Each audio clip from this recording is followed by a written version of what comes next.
Donc la décision qui a été prise, c'est effectivement de rajouter dans le cadre de France 2030 un appel à projet qui va voir le jour d'ici l'été sur ces nouvelles dimensions qui sont les dimensions donc de l'immersion dans l'art. C'est juste un teasing, mais on tenait quand même à vous l'annoncer un peu en exclusivité. Quand je dis que c'est un teasing, c'est parce qu'il y a énormément de collaborations qui sont faites et notamment la collaboration de celui qui est à la fois l'oxygène du métavers et son oxymore, Jean-Michel Jarre, qui va nous rejoindre pour nous en parler un petit peu. Ah zut, pardon, Jean-Michel, viens avec nous. Mais il va avant. Oui, voilà. Mais avant, j'ai fait exactement l'inverse que m'a dit la ministre. Je vais me faire gronder. C'est pas grave. Jean-Michel, tu es avec nous. Et là, on commence par regarder un film formidable de Laurence Equilbé, qui est lauréate de notre appel à projet Expérience augmentée du spectacle vivant. Je vous laisse le découvrir. Donc là, je voulais vous annoncer, avant de passer la parole à Jean-Michel, les 9 lauréats. Non, juste reste avec nous, au contraire, on a des bonnes ondes avec toi. Les 9 lauréats qui ont été sélectionnés pour l'appel à projet Expérience augmentée du spectacle vivant de la dernière vague, parce qu'il y avait eu une vague précédente. J'espère que vous êtes aussi dans la salle. La MC2 à Grenoble, la Maison de la Culture de Grenoble, dirigée par Arnaud Meunier pour son projet de filiale qui va être dédié au spectacle vivant augmenté. Bravo!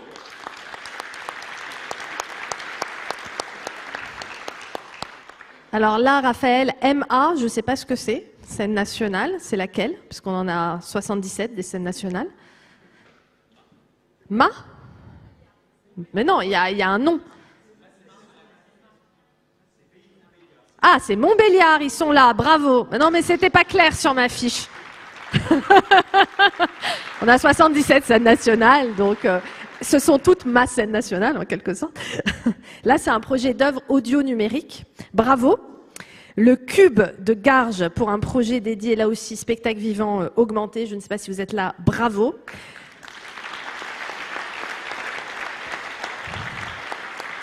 Le Théâtre de la Ville pour améliorer l'accessibilité avec des lunettes et des tablettes connectées en salle. Magnifique projet. Bravo. Théâtre de la Ville de Paris. Et pas de... Ah ben il est parti, on a mesuré. La Réunion des Opéras de France pour un projet sur les données culturelles. Bravo. Life, c'est un projet consacré à la motion capture. Vous aurez tous ces détails. On ne pouvait pas tout vous dérouler dans le détail, mais vous verrez, c'est fascinant. Bravo Life.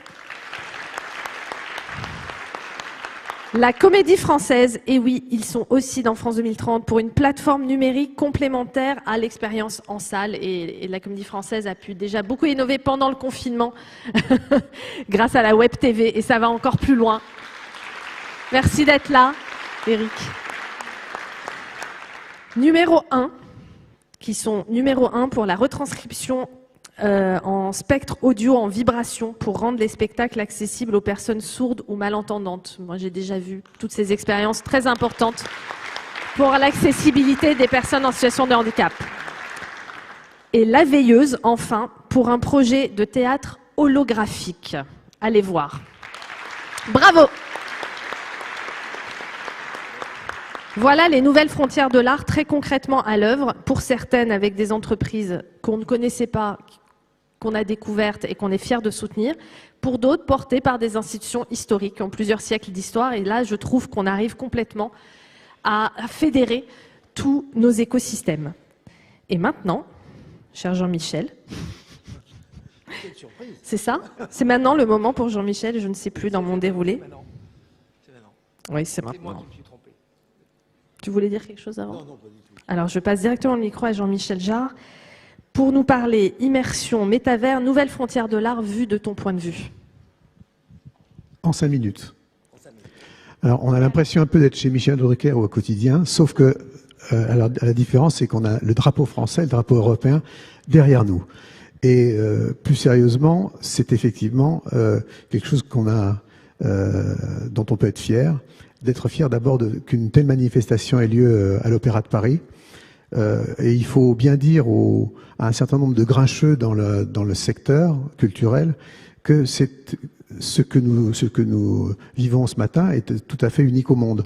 C'est-à-dire qu'on a la chance d'être dans un pays où l'État, et pas principalement ce que nous vivons aujourd'hui sur le plan de notre relation entre la culture et l'État, est absolument unique dans le soutien qui s'est passé évidemment au moment de la Covid, mais notamment grâce aux deux personnages éminents qui sont à mes côtés, on a la chance d'avoir une ministre de la Culture et une équipe autour d'elle totalement sensible à l'innovation, ce qui n'a pas toujours été le cas, et puis la chance aussi d'avoir une structure telle que France 2030, à la tête de laquelle Bruno Bonnel officie. On a la chance justement d'avoir quelqu'un qui vient aussi du secteur de l'innovation, si on peut dire que l'innovation est un secteur, ce qui est un énorme avantage et une opportunité unique.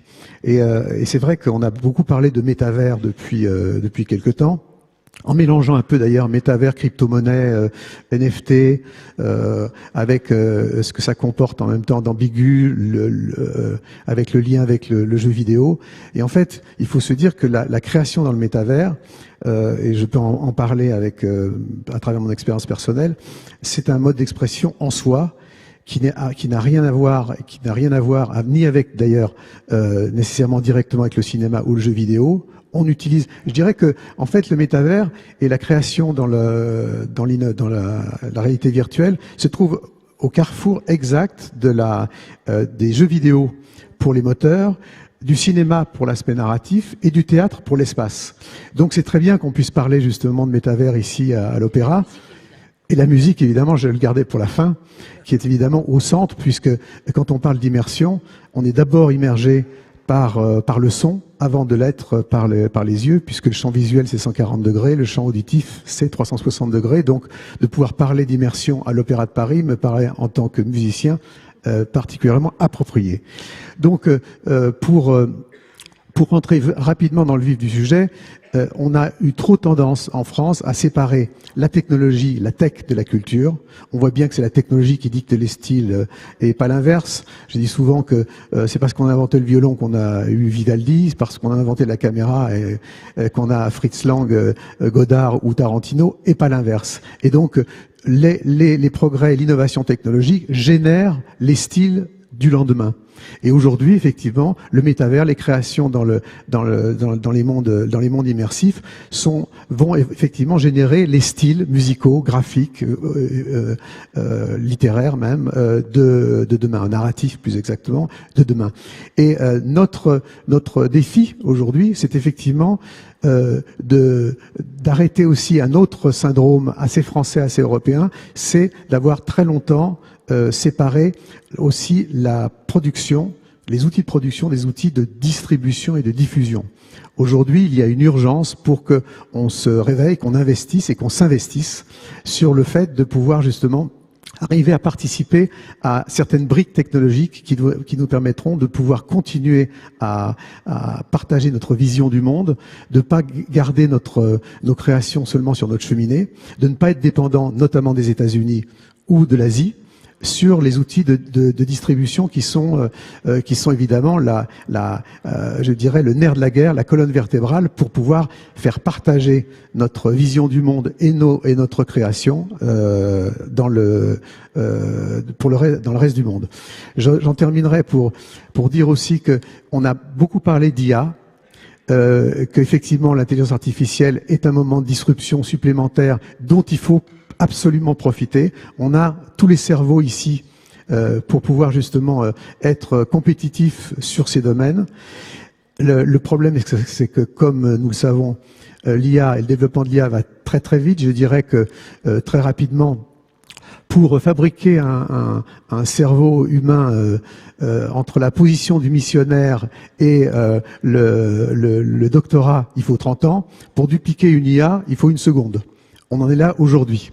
Donc effectivement, il faut prendre en compte justement pour les créations en particulier, pour les créateurs, l'instrument formidable qu'est l'IA, qui est finalement un amplificateur de l'humanité. La technologie est neutre, et tout dépend de ce qu'on en fait. Donc aujourd'hui, pour un créateur, je donnerais je parle pour moi puisque je travaille beaucoup sur ces sujets sur le plan de la création. Ce qui est intéressant, c'est que finalement, quand on a une idée musicale, une idée graphique ou une idée pour un scénario, pour une histoire, c'est finalement quelque chose qui arrive dans sa tête qui est inattendu. Et c'est cet élément de surprise, cet inattendu qui, au fond, vous pousse à créer quelque chose de neuf ou de particulier. Finalement, c'est de moissonner dans notre propre data analogique, c'est-à-dire le fait de pouvoir, à travers nos souvenirs, nos cultures, nos influences, fabriquer quelque chose de nouveau. L'intelligence artificielle, c'est la même chose, et donc c'est un amplificateur, un prolongement de la main ou du cœur qui peut nous permettre à nous, justement, créateurs, de pouvoir se servir de ces outils, donc il ne faut pas du tout en avoir peur. Maintenant, la chose la plus importante que je voulais partager avec vous aujourd'hui, c'est que grâce à France 2030, aux ambassadeurs qui sont avec nous, pour porter justement cette urgence de pouvoir investir et s'investir dans les jus de cerveau que nous avons ici, dans les start-up que nous avons, de pouvoir justement arriver à faire en sorte que nous ne gardions pas nos créations sur notre cheminée, ce qui veut dire qu'il faut aussi réfléchir et agir sur ces briques de souveraineté que j'évoquais en matière de distribution. Je donnerai un exemple. Les concerts que j'ai pu faire dans le métavers, il fallait passer aujourd'hui, jusqu'à très peu de temps, par des plateformes de diffusion américaines qui fixent leurs tarifs, qui peuvent demain démarrer une forme je dirais de censorship, de censure pour des raisons de format ou pour des raisons idéologiques. Donc on voit bien que si nous voulons continuer à faire partager notre vision du monde, il faut absolument que nous ayons nos propres outils, que nous développions nos propres outils de distribution et de diffusion. On a dernier point rapidement, puisque l'autre chose, c'est que nous avons toujours été en avance sur la réflexion sur la propriété intellectuelle, l'importance des droits d'auteur, l'importance du respect de la création et de la manière dont les créateurs dont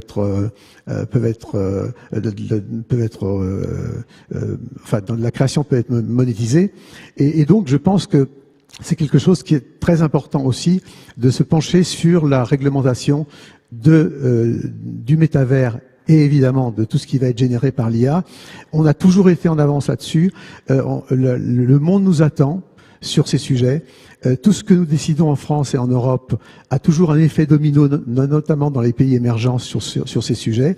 Et donc, je pense que tous ensemble, à la fois acteurs privés et services publics, nous avons une responsabilité justement pour pouvoir continuer à exister et à développer nos projets. Merci beaucoup.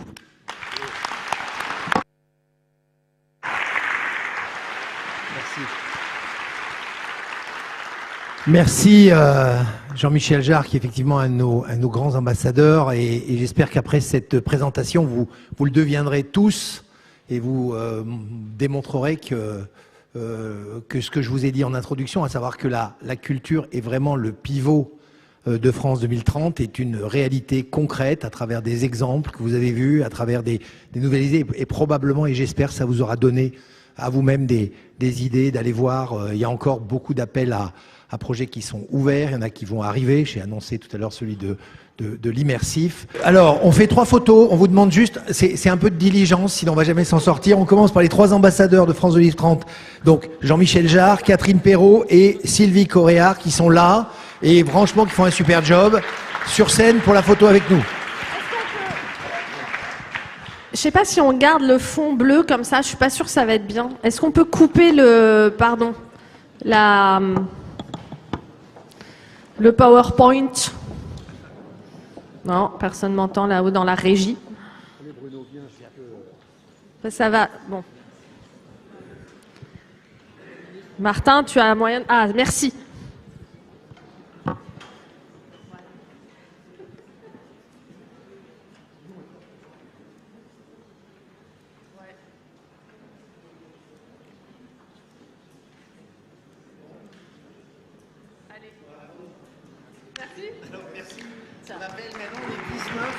Les 19 nouveaux lauréats annoncés aujourd'hui. Et si ceux qui sont représentants, ceux qui sont là, est-ce qu'ils peuvent venir sur scène, s'il vous plaît?